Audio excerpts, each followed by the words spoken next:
What's going on, guys? Running it back with another replay.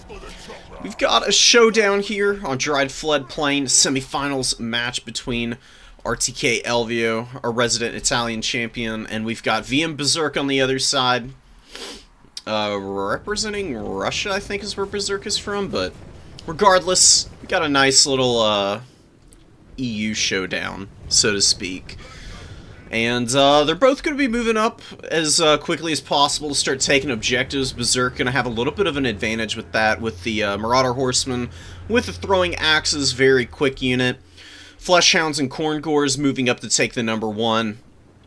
And establishing early points leads can be very important heading into the late game of matches. Berserk is an expert at locking down points and is very aggressive in playing all three objectives oftentimes. Usually is going to be taking aggressive fights in order to try and either win on tickets or just to break your entire formation. Now against the Ogre Kingdoms, that can be a little tricky. Pigback Riders right now are very powerful. I mean, Uncanny Coordination is already a pretty top tier passive ability, giving extra leadership, and then also the extra melee defense is nice, but these guys have a bonus versus large of 12, and they're really cheap, so they can easily beat Fleshhounds and Marauder Horsemen in melee combat, which is pretty brutal for Khorne. Very hard to value trade effectively against those guys. Marauders, though, are one of your answers in that regard. Marauders are actually very good at trading into pigbacks. They do a decent chunk of damage, they've got good melee stats, and can definitely hang in there for quite a while, and even do good damage to Ogre Bulls, given the right opportunities. Skull Crushers in the woods here, and we've got a Blood Reaper and a Blood Speaker. Blood Speaker having Murderous Exhortations, Wild Abandon, which is excellent for Skull Crushers, one of the best buff abilities that Khorne has access to, and then Blood Sacrifice. Also on the table, just to get some heals up, and the Blood Reaper has Locus of Abjuration because you can pop that and then use Blood Sacrifice and basically take no damage on the Blood Speaker. Otherwise, it's pretty disgusting. I mean, it does like 700 damage if you don't have it activated with Locus. So, Skull Crushers going to be looking for a fight. They're trying to get away from the Pigback Riders right now. Pigback's taking some missile fire from the Throwing Axes. Throwing Axes actually can get quite a bit of work done against these guys, because the Silver Shields are nice, but don't really block that much damage. One Pigback Rider taking a charge from Fleshhounds. Berserk doing a very good job of pulling right out of that combat immediately, replacing with the Marauder Horseman and just hammering home here. Definitely needs to pull back the Horseman, doesn't want to take too much damage on him. You can see how quickly that racks up. But trying to push through these Pigbacks here does actually break this position. Blood Vultures landing on top of those Horsemen. Horsemen taking quite a bit of work there, almost down to about half. A Stonehorn coming out. Stonehorn's very good against infantry. Definitely going to help these Pigback Riders here, who are losing to the Marauders. You can see that fight going very nicely for Khorne, and the Blood Speaker hanging in here also. We do have double Lead Belcher here. One on the objective, hanging out with some dual weapon bulls. The other in this tree line here, getting great fire onto the Khorngors and the Skull Crushers right now. Lead Belchers are an excellent answer to a lot of Khorne's hard-hitting units.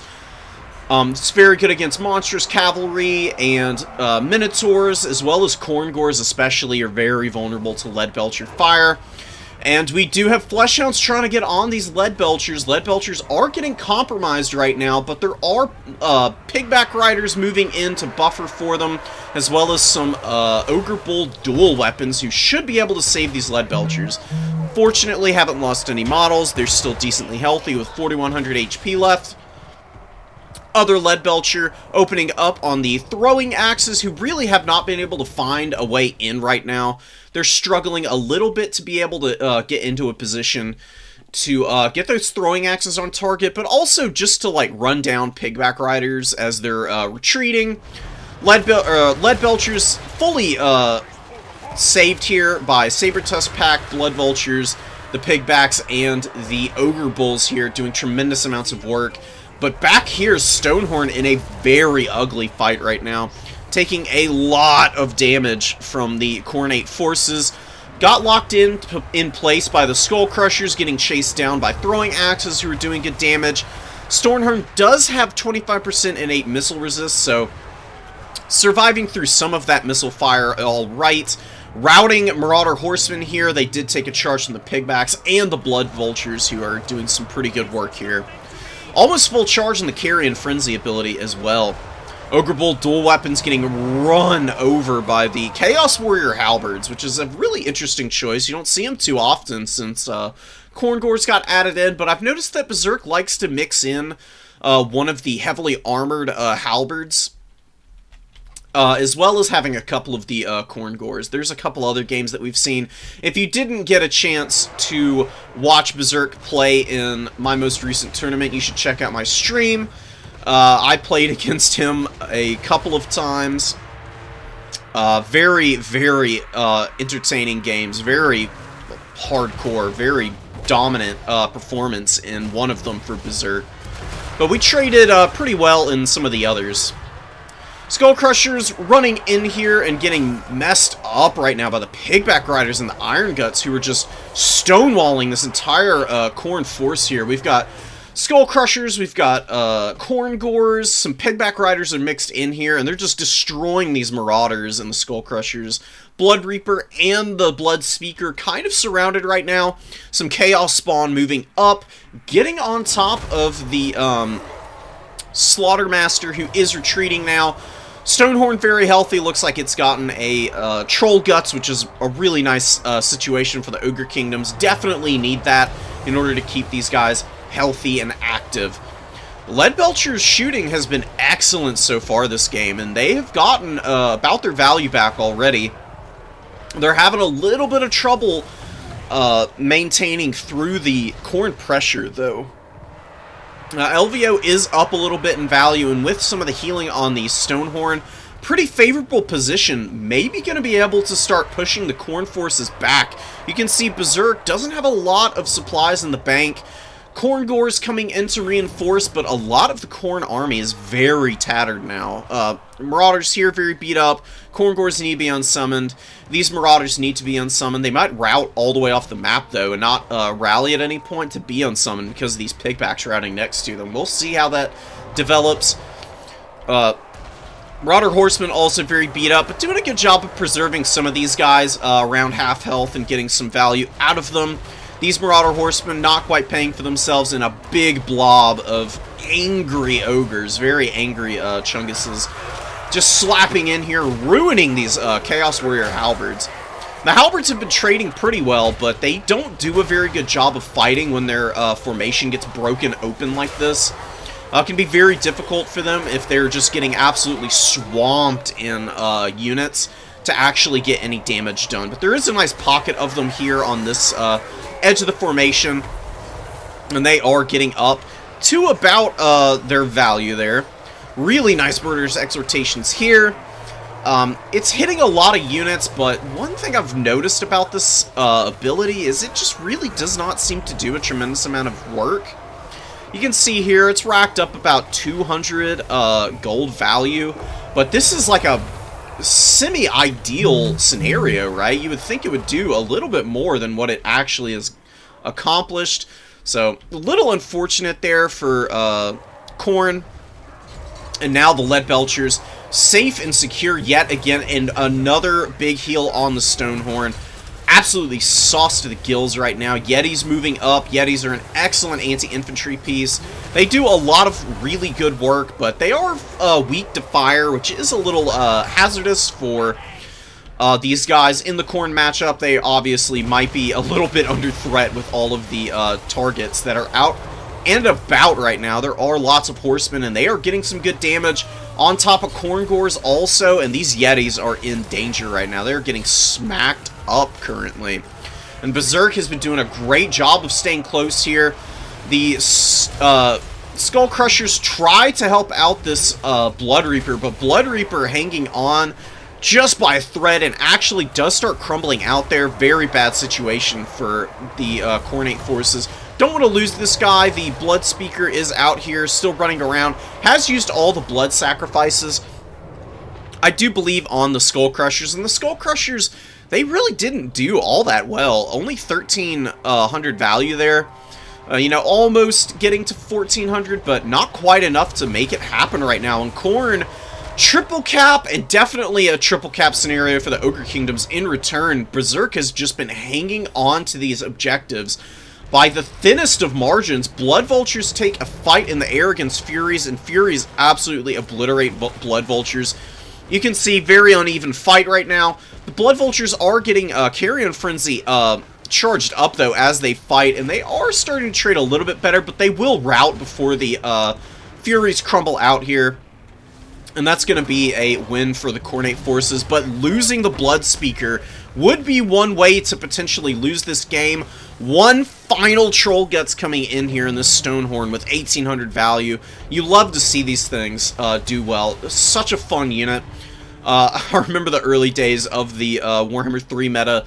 Coming in and bringing double Stonehorn against Kislev was a pretty fun thing to do. You could just run roughshod through their infantry, which were pretty serious business back on release. But making a little bit of a comeback since the Thunder Tusk was banned for this event. Ogre Bulls looking to capture the #1, and Marauder Horsemen do get up here on this point, barely hanging on to it right now. Are the forces of Khorne. Are they going to be able to get on here? They actually stop the cap. One more Marauder Horseman does get on top of it. They're barely skirting around the edges of this objective. This is just beautiful micro from Berserk. Absolutely incredible stuff there.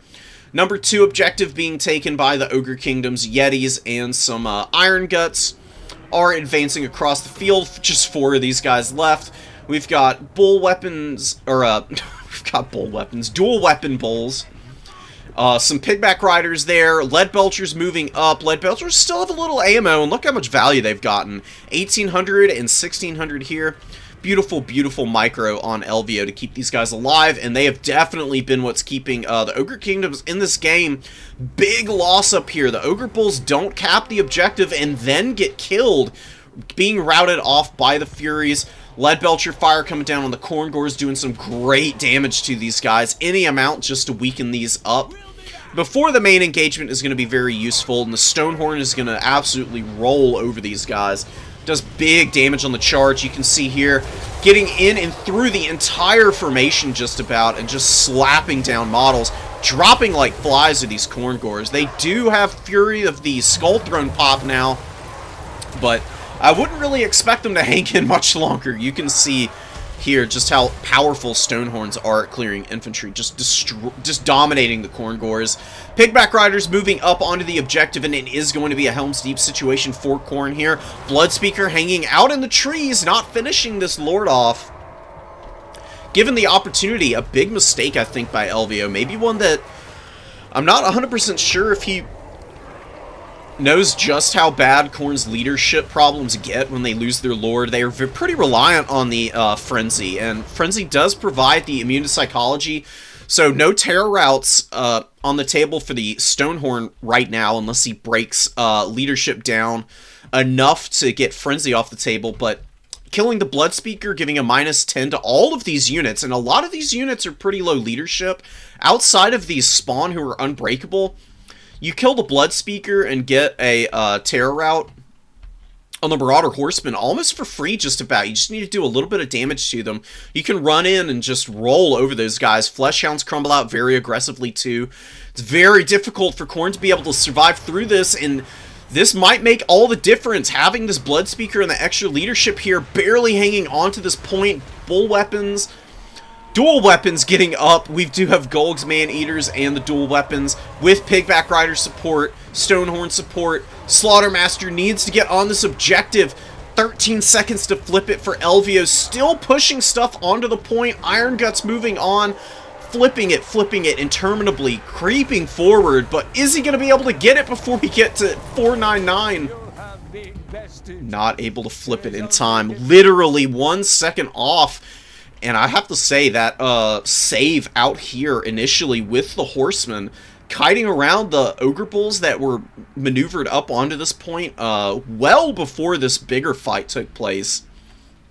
and being able to hang on to it, kill those bulls, and then to just consolidate enough forces here to hang on. Beautiful stuff. Absolutely razor thin margins on this game.